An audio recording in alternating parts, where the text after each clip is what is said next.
Welcome back.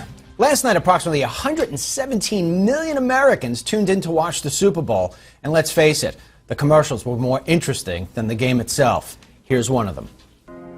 Okay, Commander, come with me.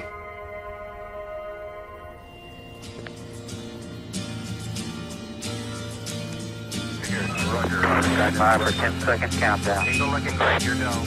Roger, looks great, Houston. 6, 5, 4, 3, 2, 1. There's a sound.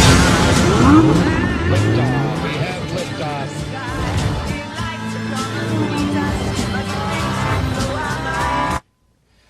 Here to talk about the most memorable ads from last night is advertising expert Ian Wishingrad. Ian, thanks for being here, man. They paid $5 million for that? Yeah, I think it was well worth it. I would buy that car. Yeah. Yeah. I mean, I think it serves a few different purposes. You're trying to either do with the Super Bowl awareness or preference. Okay. So Audi's making awareness about a new car, but we've all heard of Audi. There's no shortness of recall there.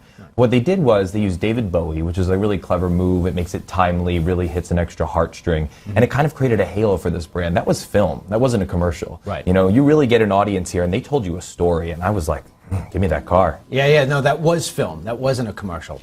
But in my opinion, that was definitely one of the best. I mean, the commercials this year seem to tone it down a bit. Well, last year they called it sadvertising because they were such a success when they did that M&M Chrysler Born in Detroit. Everyone was like, oh, let's get serious for Super Bowl. And last year was so heavy, everyone missed, like, can I have some giggles here and a good light time? Mm-hmm. All right, I'm going to play one more. We got T-Mobile. Go ahead. Look, those were last year's numbers. It says right here on the card, T-Mobile doubled their LTE coverage in the last year. And with more LTE towers than Verizon, T-Mobile reaches pretty much everyone they do. I'm not taking responsibility on this one. Verizon got it wrong. Yes, not me. Join the millions that switched.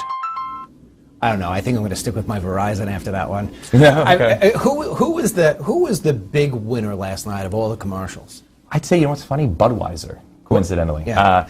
That seeming off the cuff endorsement, whether we couldn't tell if it was paid or real, but like seemed like Peyton was excited to drink Budweisers.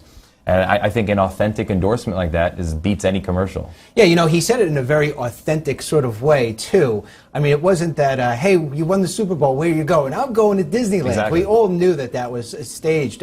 But he says, you know what, I'm going to do this, I'm going to do that, and I'm going to drink a lot of Budweisers. He said it in such a way that I felt, hey, you know what, if I was the quarterback and I just won Super Bowl, you're right. I'm going to wind up getting a buzz on. And that's what he was basically saying. And he said it more than once. Yeah, it was truthful in that respect. And they also, if you notice, Budweiser Pro Fence, they put on a Don't Drink and Drive commercial with Helen Mirren on, so to take care of that.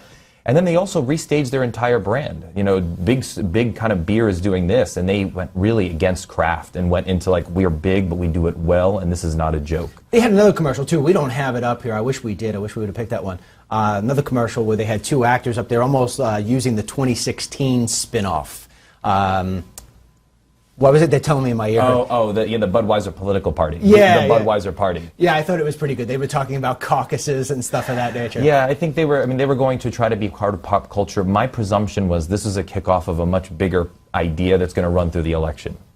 I liked them all. I wish the game was a little bit better than that. But good for Peyton Manning for going out on a win. Thanks a lot, Ian, for being here. Coming up next, we're going to be talking about our Border Patrol agents being told to stand down at the border. In other words, we have no more immigration laws. Don't go away.